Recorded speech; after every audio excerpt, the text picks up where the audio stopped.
Ladies and gentlemen, thank you for listening. Thank you for downloading, and thank you for subscribing to the latest edition of the Trial Podcast. I am your boy.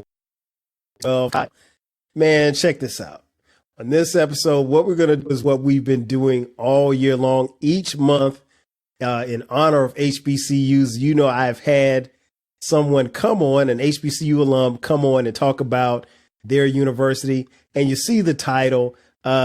This week's episode and guest is no stranger to me. First time on here on the podcast, but he is an entrepreneur. He's a fellow podcaster. He loves his alma mater. My man Dave is in the building. Dave, what's good, man? What's going on, Cal? How's things, man? It's been long overdue, man. You owe me. You need to have me on for a rap album. I don't know what you're doing. Like, you're right. We're overdue. But nah, I'm happy for the invite, man. To talk about A&T, I'm always happy for the invite for that. Man, listen, when I came up with the idea of talking about HBCUs, I had an idea of like schools that I wanted to get people from.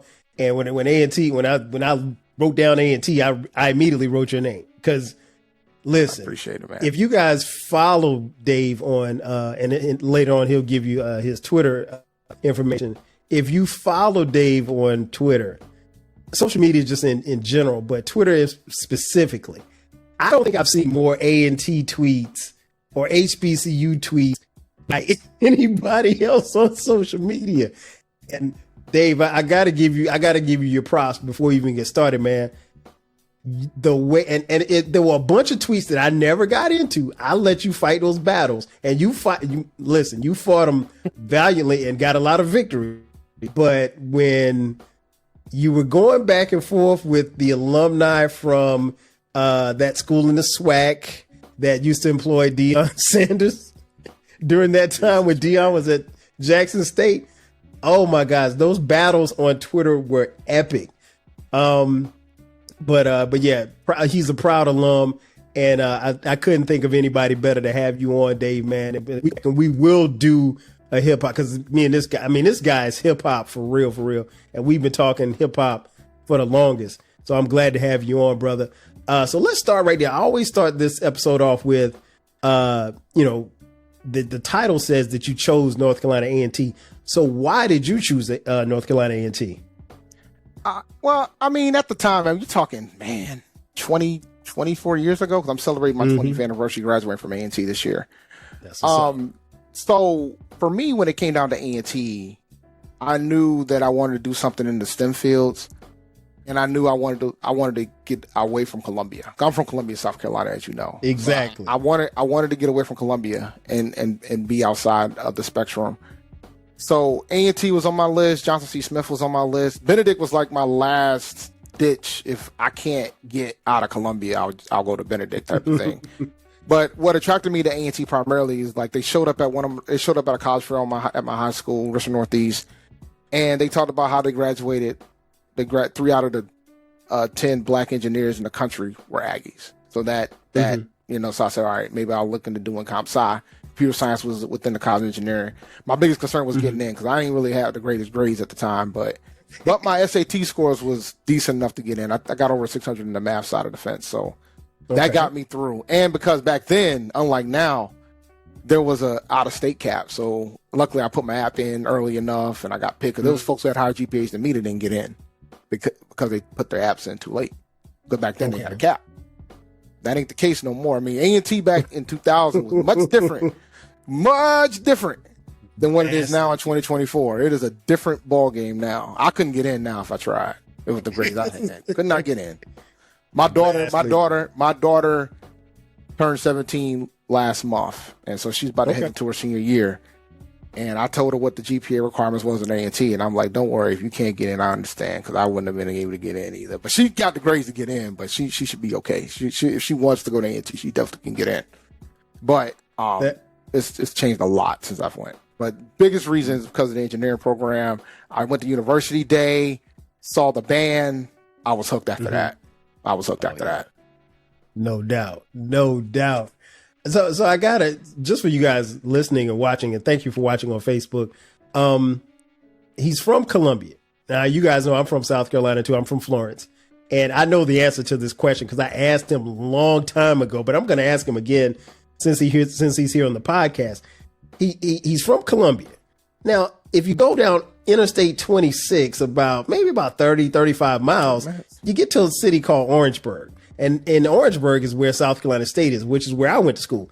So Dave is an engineer. So Dave, you said you wanted to get out of Columbia. Why not make the trip down to Orangeburg? Too close. Too close. Like, it's just it's too close.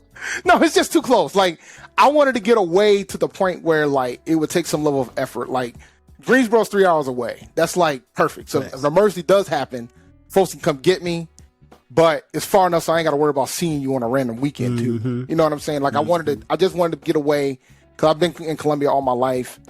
Orangeburg is an interesting town.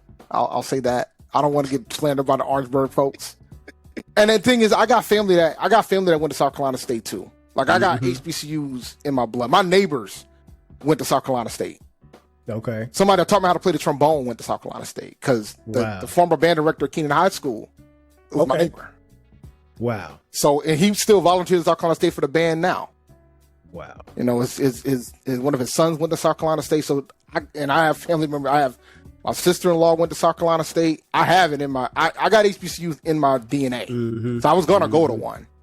That wasn't it's too close. It's too close. Understood, man. Understood. Like I said, I think I asked you that question a long time ago when we first started kicking it. And you told me, because I was like, well, how did we let him get away? He's right up the street in Columbia. How did he? But no, that makes sense. And especially at that time. Fun fact. A South Carolina State alum of yours tried to convince a bunch of South Carolina Aggies to come back to the state at one point. Not surprised. He's in Congress right now. There's your clue. This was like, oh God, that was over 20 years ago too. That was about 20 years ago. Give and take. 2002. Yeah. He came. Wow. Somebody knew him. That was because we got an organization. So I was a member of South Carolina Aggies, and you know, somebody invited him over, and he was like, so it went from talking about politics and stuff to, hey, why don't you guys head back across to the state? We all looked at him like he was crazy. Hey man, Clyburn he's a bulldog through and through, man. Absolutely. He bleeds with garnet and blue just like I do, man. That is a great story. So coming out of high school, you go to A&T. What was your first memories of just being on the yard? And I mean, like, being on the yard without, mom and dad or whoever dropped you. What was those first moments like being on that campus? I knew, this is a funny one too. I knew that I was not going to work for UPS as soon as I got on the yard. I don't know what they have down in Orangeburg, but they have a pretty big facility at UPS in Greensboro. To the point where they would pick the kids up. It was like a slave train. They would pick them up and take them to the facility, bring them back. That was their way to get you. Like, they would help you unpack your dorm, and then they'd be like, "Hey, you want to work for UPS? Wow, pay you $15 an hour." And back then, $15 an hour ain't bad. A lot of money. That's a lot of money. So I just remember my mother was like, "Why don't you go and work for them?" And I'm like, "Nah, I'll be broke. I'm good. That seems like a painful job. I'm good. On figure it out." But now, one of the first things I did, I mean, just chilling on the yard, man. All the girls, all the students, getting the wisdom from the upperclassmen, because that's like the key. Like, I tell folks all the time, the key to surviving college is getting the wisdom from the upperclassmen, the ones that know. Like, I think that's a lost art nowadays. I don't know if that's happening as much as it used to back then. But like, the knowledge you get from alumni that are still like working there potentially, and the upperclassmen that are still students, is valuable. But one place I used to go all the time, one of the first places I went when I was a student, was the student union. And I'm a big gamer, so like, I get my games in, spades. I never played pool, but I played a lot of spades and I played a lot of hearts. Like, we used to have a tournament down there. We used to have a tournament, and the winner got to go to Tennessee to compete. So it was like, so the spades players there were serious. Like, they had trophies. They would go down there. So you could win a spades tournament and go to Tennessee? Wow. Oh yeah, we were serious down there with it, bro. And the thing is, and I was a decent spades player when I first got there, but I got leveled up when I got there because I learned, like, there's so many other intricacies of it. Like, there's like, everybody else does the simple stuff, but it's like there's other things that you can do to enhance it. And like, so, and I thought it was like when they was talking about, oh yeah, man, we got the tournament, the winner gets to go to Tennessee. I thought it was a joke. And I was like, nah, because my partner went his senior year and they won the tournament, brought home medals. Wow. Like, wow. I was like, oh, okay, I see you, bro. A real live spades tournament. Well, now they got the World Series of Spades. Yeah.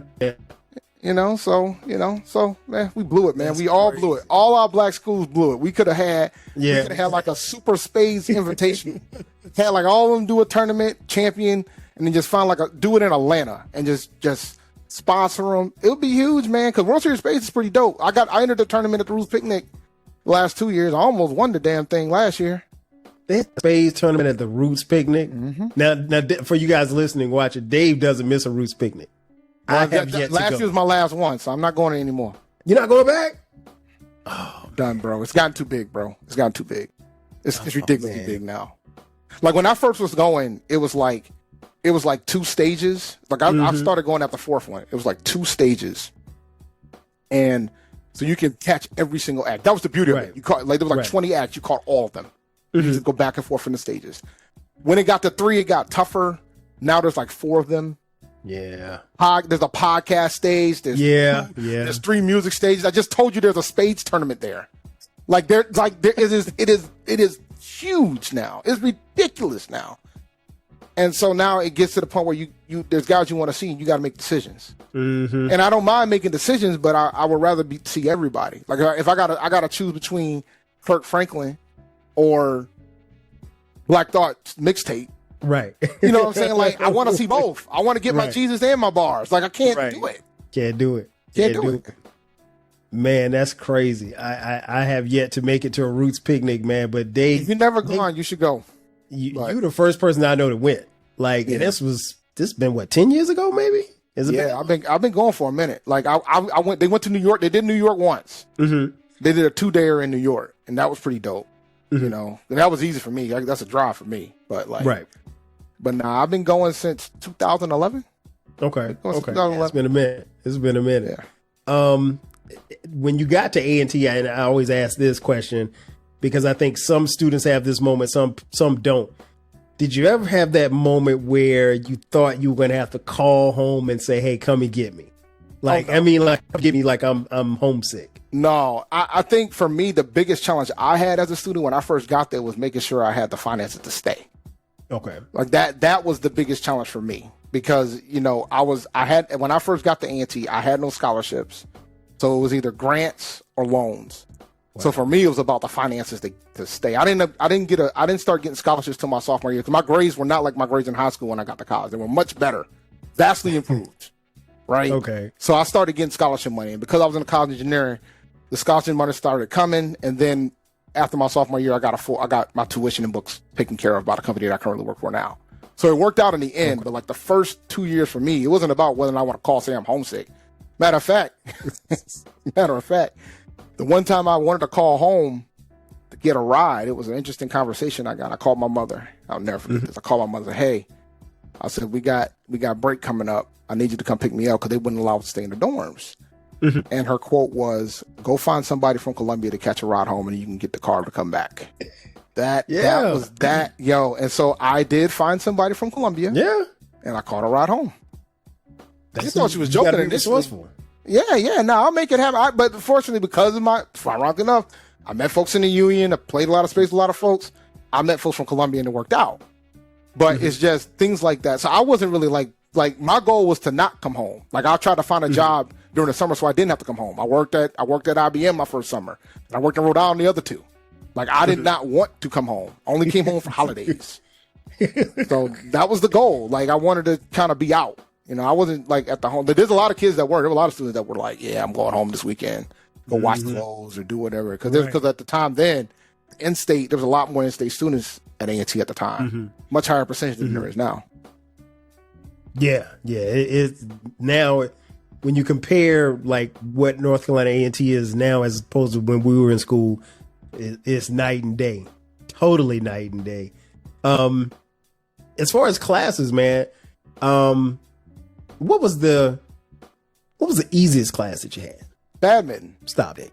There you Dog. Dog. Took a badminton class. So here's the thing. Here's the thing. As a freshman, you kind of get what's left. Right. That's like you're gonna get all right, you're a computer science major. All right, you gotta take intro to comp sci. You gotta take computer programming 1. Oh, you're comp sci. All right, you gotta take these maths. History was tough. I went to Midlands Technical College before I went to T to take one of the history classes because they didn't have none for me at the time. So I took world history from Midlands Tech and they transferred it over. Okay.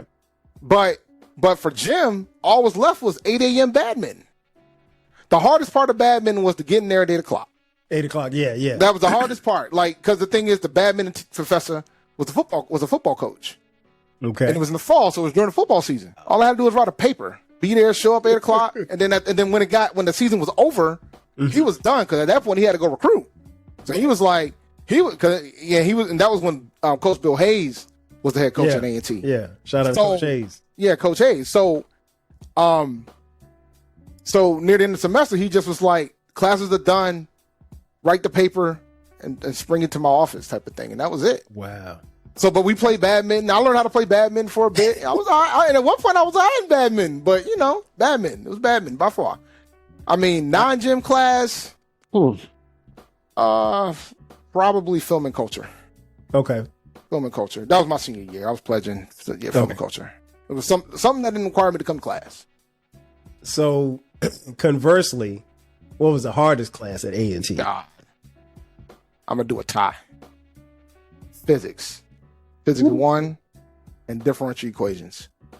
Physics 1 was every day with the lab. So like there's 5 days a week and a lab, right?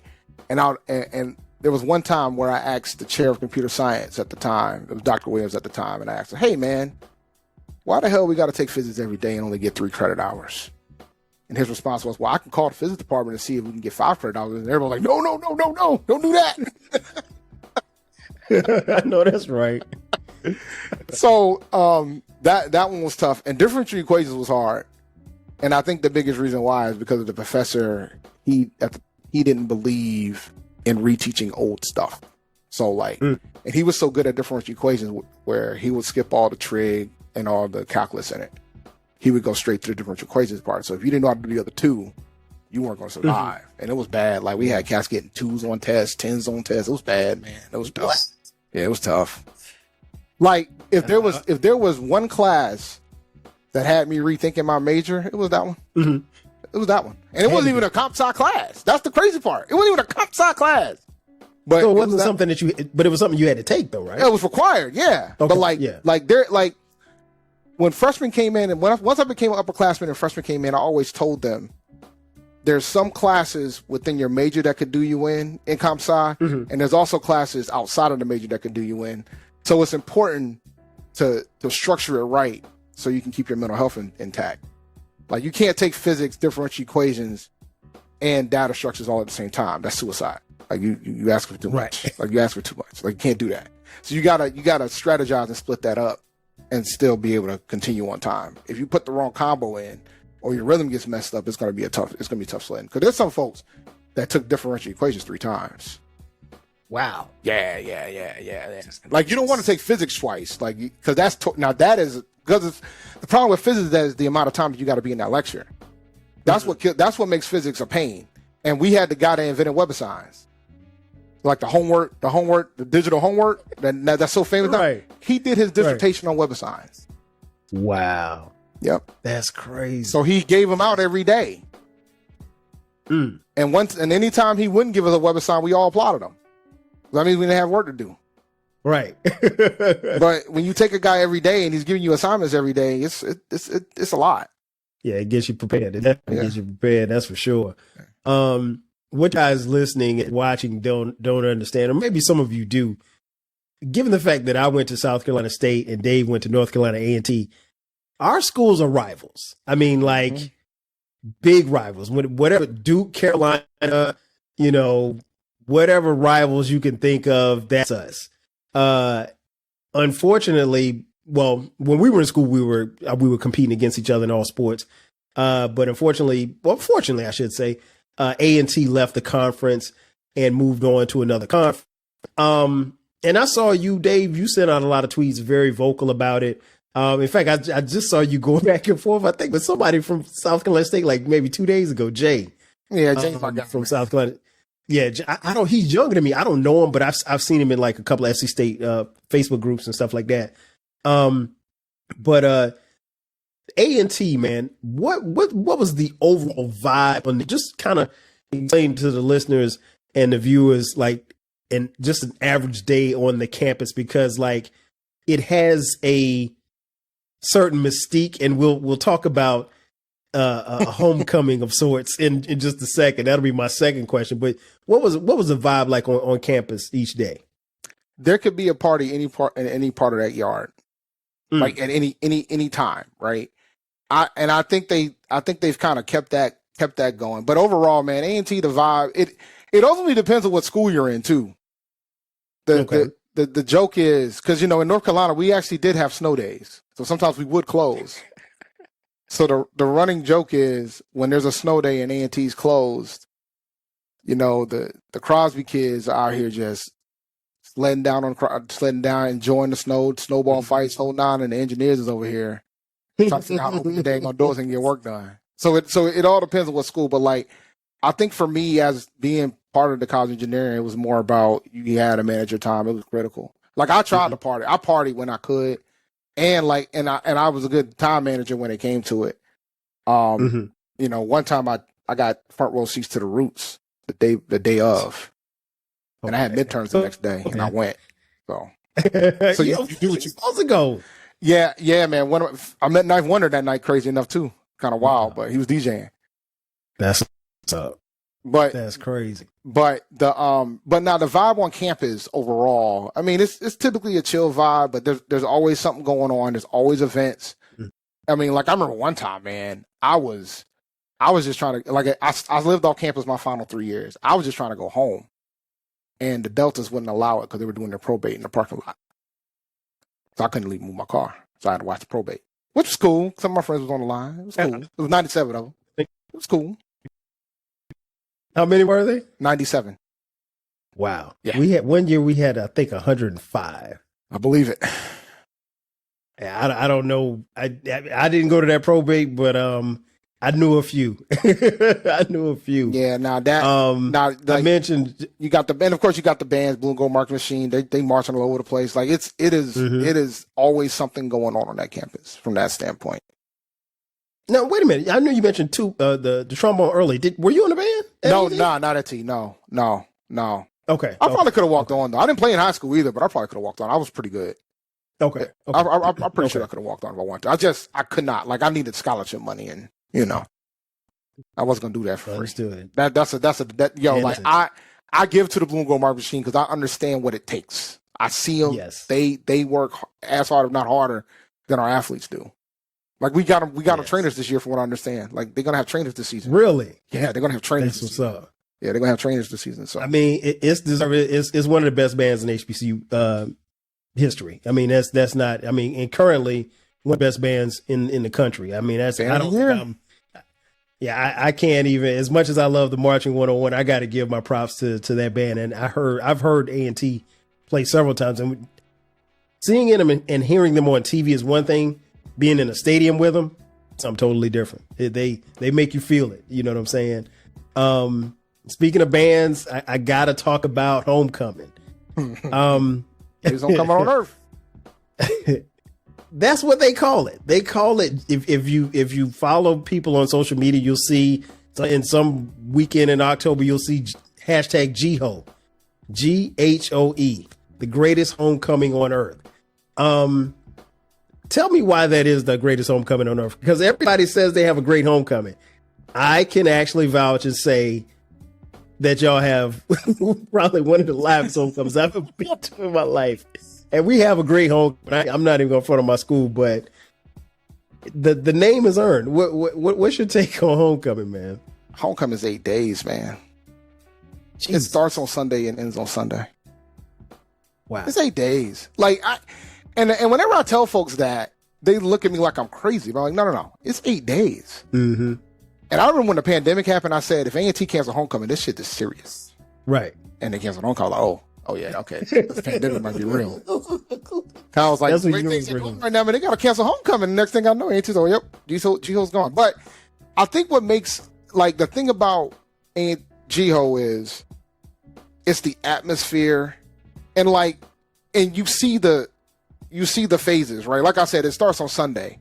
Mm-hmm. But once we get to third, once everybody, like, it's one thing with the students, because in the beginning it's about the students, right? Mm-hmm. Fashion shows, comedy show, all that, right? But then eventually you're going to get close to that weekend. Yes. And then the alums get here. And then once Friday hits, so Friday you got the step show. Step show's not done on campus; it's done at the Coliseum. It's not. It's the same place where the AC tournaments play. Like it's not done. It's not done. It's not done in the yard anywhere. It's not on campus. You gotta head to the Greensboro Coliseum. Mm-hmm. And what they used to do, and I hope they bring this back. They used to do a concert after step show.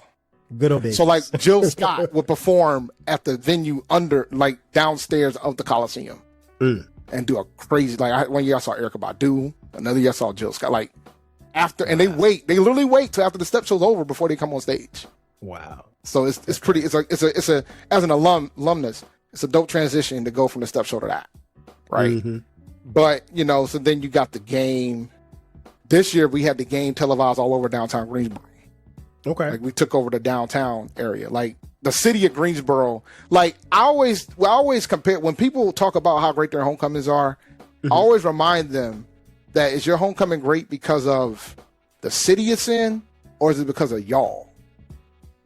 Because that matters, right? Because some people, when they talk about their homecoming, they're like, "Oh, well, it's in Atlanta. You can do whatever in Atlanta." They ain't about us, though.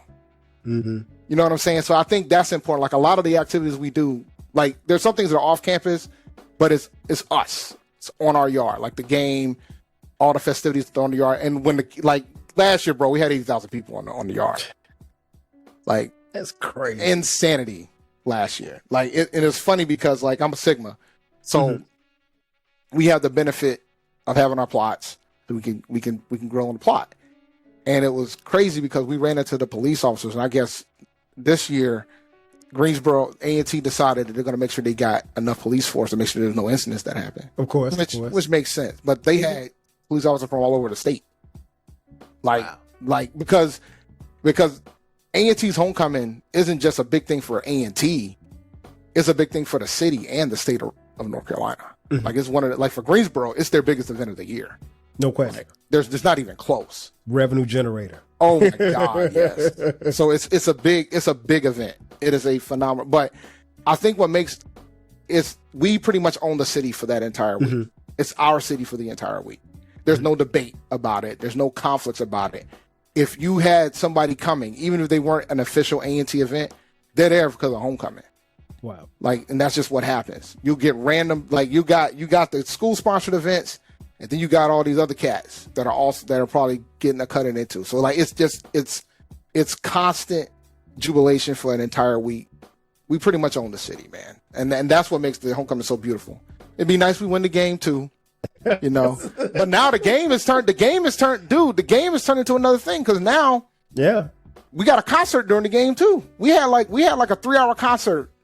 So I don't know if have you ever been to A&T Stadium? Yeah. All right, you've been to Aggie Stadium. Played against y'all. Oh yeah. So when you walk into Aggie Stadium, right, before you get into the stadium, there's like a game zone. Mm-hmm. There's a game zone. Yes. They set up a stage in the game zone. And they had like a full concert there. Because now when you're in the game zone, you can go in and out of the game. So you had to buy a ticket to get to that concert. And it was like an old school concert, like Big Daddy Kane. It was dope. It was really dope how they set that up. So you had the concert, then there was tailgaters in the gate, there's tailgaters around the gate, there's tailgaters outside of the gate, there's tailgaters on the yard, there's tailgaters everywhere across the campus. So there's no shortage of that. So it's just, you're not got to worry about getting fed. Then you got the World War Memorial Stadium.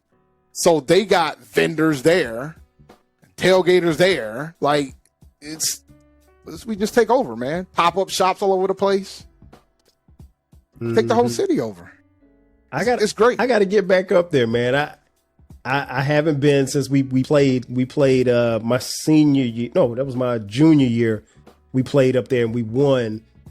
And I remember I didn't even come back with the team. I stayed in Greensboro. And you know what's funny, Dave? I don't even remember how I got back to Orangeburg. I went to, it was it Greek Fest? It was some Omega party, but it was crazy. I went to Omega party and a Kappa party like in the same night. And I'm not in any Greek fraternity, but I was just enjoying the scene, man. We had a ball. I think I got fired or something, but I just I enjoyed my time on that campus, man. Listen, it was crazy. It's insane, man. Like it's funny because now the past couple of years I've been staying at the host hotel. So now they got a shuttle to take you there, which is a godsend. Okay. So I ain't got to worry about figuring out how the heck to get back because traffic is insane near the campus. Then I don't even talk about the parade in the morning, which a lot of times back when I was younger, I never would make it to the parade for a multitude of reasons. Because the parade's at like 8:00 in the morning, so it's like it's an all day thing. I mean, you get the parade, and then just like any other HBCU, if you're on the yard, you better stay on the yard because when you're a student, 80,000. When you're a student, is optimal nowadays because you pretty much got the best seat in the house. Because if you want to catch the parade, you can. If you stay on campus, if you went to the step show the night before, you'll be back at your dorm. It's perfect. All you gotta do is wake up and walk outside. You can just enjoy the festivities for the next 24 to 48 hours before we close out. We close out with a gospel concert on Sunday. So, man, let's get your Jesus in before you go home. You're right. It is a sight. Like I said, and I got nothing but love and respect for them. They're now. I will say this much: when I was in school, I wanted to beat them every time. But you know what? To be honest, and I think I told you this before, like. A&T was the school that you circled on the calendar. Like as soon as the schedule come out, we already know, like we're alternating each year. And then by the time I was a senior, that's when we started playing in Charlotte. We played in Memorial Stadium in Charlotte. And then after that, the subsequent years we played at Panther Stadium. But yeah, you circled A&T on the calendar because you knew that it was going to be a hard fought game. You mentioned fraternity earlier. Sigma. Why Sigma? I mean, for me, I was a comp sci guy. A lot of the guys I hung out with were Sigmas. And I just thought it was the best fit at the time. And I was cool with those guys. And it's wild because I crossed my senior year. So, like, there's two classifications where it's hard to get in most fraternity sororities is your freshman year and your senior year. So, so I thought at the time, and, like, my line brothers love them to death. We're celebrating our 20th this year, so we going to go to Vegas and have a ball. It's weird now because now a lot of us got wives. Some don't. Some got girlfriends, so we're gonna see how it goes. But now, are y'all bringing your wives? Yeah, man. I didn't approve that, but I only have one vote.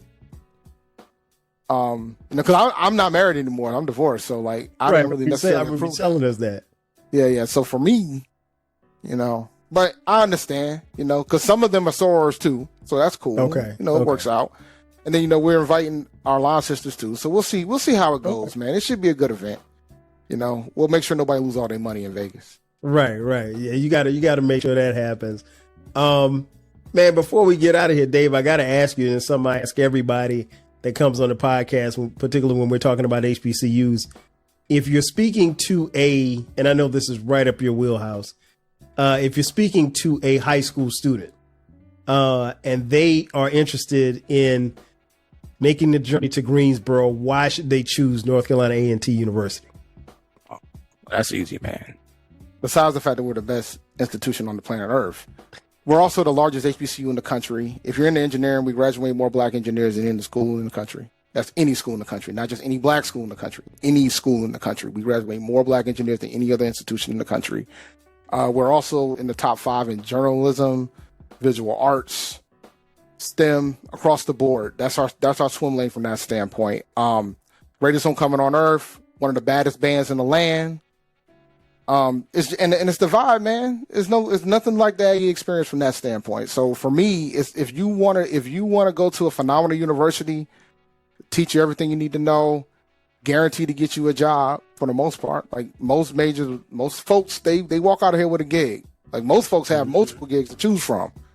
Right. I mean, A&T is the way to go. Like A&T's career fair is so great, that Duke students, Chapel Hill students, NC State students, UNCG students come to ours. Like, that's how many corporations come looking for our students. That isn't going to change because we got some of the best schools on earth. So absolutely, you come to A&T for that, because it's about the experience and it's about making sure you're getting out of there, getting a gig too. Yes, indeed. Yes, indeed. And one thing I will say, they have this saying called Aggie Pride. They are very proud alums. They are very proud. And I don't know any bad alums. I'll put it like that. Every alum that I've gotten to know over the years, especially through social media, cool as hell.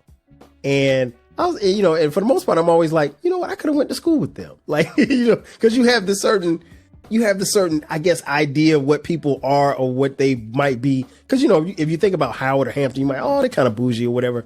But that's not necessarily the case. And I think ultimately, as all of us as HBCU alums, we all want to see each other do well, because Absolutely. When A&T does well, South Carolina State does well. Now, I will say this, and we've said this before on the podcast, we will joke each other, but you can't joke us if you ain't one of us. It's gonna be fun. Like, right after this, I'm doing HBCU nightly, and let me tell you something, bro. Yes. It's gonna be. I'm gonna have some fun tonight, man. After what the heck going on with FAMU, I'm gonna have some fun tonight. You know what, man? I need to tap into that because I was late to that story, and I've been peaceful all this time. I just want you to know that. I've been very peaceful. So you gonna choose violence? Yeah, I've been very peaceful. I have. I've been very peaceful. No, I have. I've been very peaceful. I was hoping that it was legit, but it's not. So it's time to choose violence.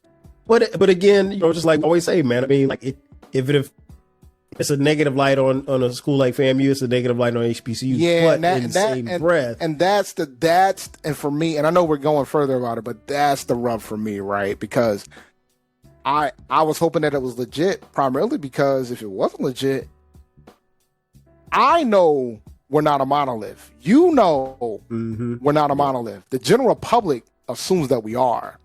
And that's the dilemma. When things like that happen to the number one public HBCU in the country, according to U.S. News and Report, they're going to look at all of us like, then what are y'all? And that's my rub right now. You know what I'm saying? Like, that's my rub right now. And I think the president of FAMU has done an outstanding job. He's done a lot of good things. But this one thing, like, some people are like, oh, he's got to go. And I'm like, no, he's not going nowhere. Do you know how hard it is to get a phenomenal leader at an HBCU? It's hard. It is. Especially at a public one. Trust me, I know. Hard. It is. Heck yeah, my cousin was there when they were talking about doing all that craziness. My cousin was at South Carolina State. I had 5 presidents. No, I had 4 presidents in the 5 years that I was there. And one of the presidents that was there after I left, Dr. Andrew Hugini, left and went to Alabama A&M, which is where my son ended up graduating from. So, I got a chance to see at Alabama A&M what we could have had at South Carolina State, but that's another. Yeah, I'll go on a tangent about that. Nah, I mean, I got to tap into HBCU nightly though, for real. I had a me and my partner Malcolm, we got a separate show called MD that we do. It's just more of a funny show. It's a funny show, but we talk about HBCU stuff too and some other topics outside of HBCU. Okay. I mean, HBCU nightly is primarily squarely on football, but occasionally my man Josh who went to that school down in Durham. He's more of a, he's a business guy. He went to the School of Business, so he focused on the business aspect of sports too. But it's primarily a football type of show, and I wanted to do something that was kind of outside of that. Like we got folks about to compete in the track championships this up soon. So, they just announced the list. Those are the type of things I like to talk about and things of that sort. I like how, and I don't want this to get lost, how he said the school in Durham. Folks, he's not referring to Duke. No, I'm not. No, I'm not. Or the school down the road, it's just, And again, this is Michigan, Ohio State. It's that type of hate. Like, and he's talking about North Carolina Central. But I got a sound for y'all, man. I got a sound for y'all. Uh-oh. I hate y'all. I do anything but place y'all. I got sounds for some of the folks. So it's I mean, I want them to flourish too, just not as high as us. They can fly to a point until their feathers get clipped. But it's just it's cool. or their wings. They're not feathers, wings. So their wings get close. Same, man. They're buzzers or whatever they are. But it is what it is. Man, listen. I found myself at this past year's Celebration Bowl actually rooting for Florida A&M because one of my boys is a coach. I was rooting for Howard, man. I couldn't go against my boy. I just couldn't. But that's the first and only time I ever found. And you know what? I actually rooted for A&T when y'all played in the Celebration. That's the only time. You know, you root for the conference. I could put. Well, I mean, I'm not in the we only play bowl in the conference now, so it's like I just pick between the two. Can I be honest for a second? I really hate the fact that I don't mind the fact that y'all left the conference, but I hate that we don't play y'all no more. Well, we playing y'all this year. I know, but and I'm glad. I'm glad because again, that's the game that football, basketball. When we were in school, that's the game we circled on the calendar. The A&T when we would play against North Carolina A&T in basketball, it was one of the few games where you had to go to the start of the girls' game. Because if you didn't, you weren't going to get a seat. And we don't have a big arena, but like like dudes got the haircuts, girls got fly, everybody had gear. Like you had to get ready for that game because the A&T game was the premier basketball game when we played against y'all. Yeah, I wanted to keep playing y'all in football. I think that was the biggest thing when it came to this moving out of the MEAC was, are we going to still play our rivalry games? Mm-hmm. And as long as that continued, I don't think folks were going to feel away. I think when I hear folks say, well, we're not playing all the HBCUs, and I said, well, the numbers show you only went to 2 of them. 3 of them if you count Winston-Salem State, right? I mean, I'm going to keep it a buck with you. Like, that's what I always tell folks. I'm like, we go to the South Carolina State game. Well, we'll go to Norfolk State, too, because of the bands, too, mm-hmm. right? Because the bands is insane. But, like, Norfolk State, South Carolina State, and the school in Durham. That's it. Mm-hmm. You know, we're playing Winston for the first time in almost 15 years this season. Really? Yeah. Wow. I'm flying down for that. I've never gone to an A&T Winston game because when I was a student, we didn't play Winston. Yeah, you didn't. That's right. We didn't play Winston because at that point they were in the CI. We were in the MEAC, so we could only. And at the time, school in Durham was also in the CI. We didn't want to play 2 CI schools, CIAA schools. Makes sense. So it was the one in Durham, not the one up the street. But this is our first time playing because the last time we played them, we were both in the MEAC, if I recall, because that was when they had their little stint in the MEAC. Right. Or they were in transition out of the MEAC, whatever. One last question before I get you out of here, man. I mentioned earlier, you know, I saw you go to war with some alums when talking about Coach Prime. Obviously, Coach Prime had 2 years at Jackson State and was supposed to be the quote unquote savior of HBCU football, and he subsequently left after getting beat by South Carolina State. I was rooting for y'all there. Hey, but we appreciate it. I was at that game. He picked y'all to win that game too, and I explained why, and folks thought I was crazy. Y'all beat the brakes off of them. That game, it wasn't even close, Dave. And I enjoyed when I tell you they outnumbered us in fans, maybe probably about 2-1. Oh, their fan base is rabid. Look, when it comes to fan bases, there ain't too many as crazy as Jackson State. I throw the jokes at Jackson State, but their fan base, good when they're good, when it comes to football. I want to be clear on that. Mm-hmm. Whether they're good or bad, that fan base is loyal. They go to them games, and I will always give them credit for that. Yes, yes. So what do you think Coach Prime is going to do in his second year at Colorado? He's going to lose to North Dakota State. I'll tell you that. Wait a minute, they're playing them this year? Yep. Wow. Oh, they're going to lose to North Dakota State. I need to get my behind the road to Twin River right now to put my money on it because I think they're 7.5 point favorites. Yeah, they're going to lose. Okay. They're going to lose North Dakota State. So let me ask you this: does he coach at Colorado after this season? Because I don't think he does. If he gets fired after this year, Colorado's never going to hire a black coach ever again. This is the 3rd black coach in a row they've hired. Yeah, crazy, right? Yeah. I mean, he leaving after his son gets drafted anyway. I don't know why we're like having these crazy discussions about if he's going to stay or go. Like, let's not do this. Right. Deion, and I said this, and this is why I had the back and forth with the Jackson State folks back then. Deion don't care about nobody else but Deion. That is Deion. That is who he is. Always. And that's who he's going to be. And that's who he's going to be. And did he help some aspects of Jackson State? Yes. Yes, he did. Mm-hmm. But you ask yourself, this is a very important question. From an HBCU space standpoint on Twitter, do you think it's gotten better since he's left? No, it hasn't. It's more toxic than it ever has been.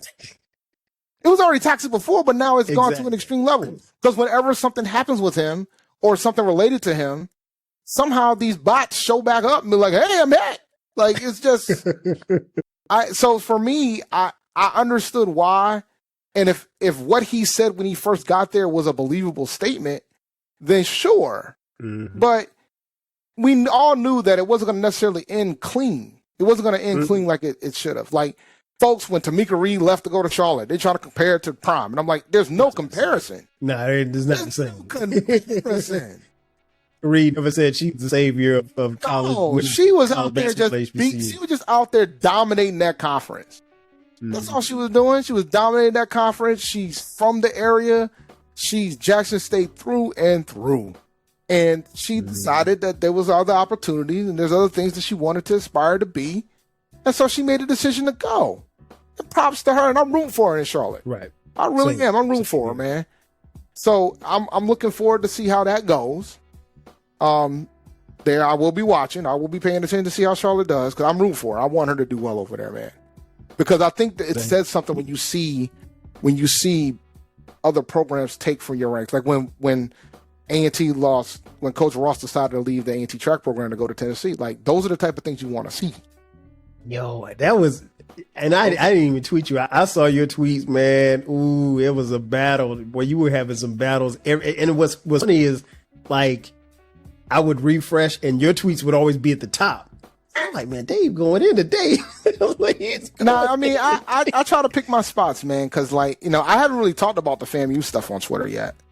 Mm-hmm. Like I said, I'm trying to be nice. I'm trying to be nice, Dave. Be nice. I'm trying. Like, just like I really haven't, like, especially when it comes to like hip hop too. Like, I tend to wait. So I think now it's time for me to start having that discussion about what happened between, like hardcore about Kendrick. Now that some time has ran by and things have happened. Yeah, because now we had a chance to breathe. Now we got to breathe it in, figure out what happened. He's puzzled. Got Moles out here. Got the Riddler out here. Showing stuff like now we got more material to build like an informed opinion about this whole thing. No doubt. Before we get you out of here, man, tell folks where they can find you, where they can find the podcast. This guy is also a huge Carolina Panthers fan, and like I said, you definitely want to follow him on social media, man. Tell folks where they can find you, Dave. So yeah, man, you can follow me on Twitter at champd1012. That's my personal Twitter handle. I'll talk hip hop there, Panthers, HBCUs, sports in general, gaming, everything that's my handle. So I'll go at it on any random thing that I feel like talking about that day. I do have a podcast that covers the Carolina Panthers. We're the largest independent podcast on YouTube. It's called Panther Nation Podcast. You can follow that handle on Twitter at Panther Nation PC. My partner typically posts there. But that's also where we put our content and things of that sort. But we're on YouTube, over 22,000 subscribers. Phenomenal show. We go live every Tuesday at 8 o'clock. I also have an HBCU show called MD that we just started a few weeks ago. We go live Sunday nights at 8 p.m. We didn't have a show this week because it was Mother's Day, but we go live every Sunday for now at 8 p.m. I think we're about to go on break soon, and then we're going to come back on Mondays. Once the football season, when we get closer to the football season. I was about to say, how you going to go Sunday night? No. I'll do a show on Sunday. I could care less. I might put my fantasy show on Sunday. I'm going to figure that out for PNP. We're going to figure that out. And then there's HBCU Nightly that goes live on Thursday nights right now. And they're going to go on break in a couple weeks. They're live right now, actually, on YouTube. So just Google HBCU Nightly. That's where you can find the MD show. That's where you can find HBCU Nightly. And then you can also Google Panther Nation Podcast and find us there. We got some pretty good interviews up there. We just dropped a Jalen Copeland interview, who's an undrafted free agent from Holy Cross, which I'm pretty high on. I think he's got a shot to make the roster for Carolina. But we cover the Panthers primarily. We go to ins and outs of the team, our beefs. We're not media. So we kind of can do things that most media outlets cannot say. So it's a pretty raw show from that standpoint, and that's the way we want to keep it. And I think that adds to the credibility of the show too. So just check us out, man. I'm all over the place, you know. But if you want to talk to me, Twitter, champd1012. No doubt with Dave. It has been a pleasure. Like you said, long time coming. We got to get you back on to talk hip hop because again, this guy's huge hip hop head. If you guys have been watching and listening you long enough, you probably know where to find me. But if not, the 12 Kyle podcast drops every Thursday at midnight. From time to time, we drop bonus episodes on Sundays at midnight as well. If you want to follow me on socials, hit me up at 12 Kyle podcast on Facebook, Twitter, Instagram, Threads. TikTok is 12 Kyle podcast. And if you feel so inclined, if you want to throw us a couple of dollars, listen, I'll take your money. $, TWELVEKYLE. And also we have merch in the description box. You can buy 12 Kyle podcast hoodies, t-shirts, mugs, whatever you want, posters. We got it all. Again, so for my man Dave, I am your boy 12 Kyle, and this has been another edition of the 12 Kyle podcast. We'll catch you next time. Bye.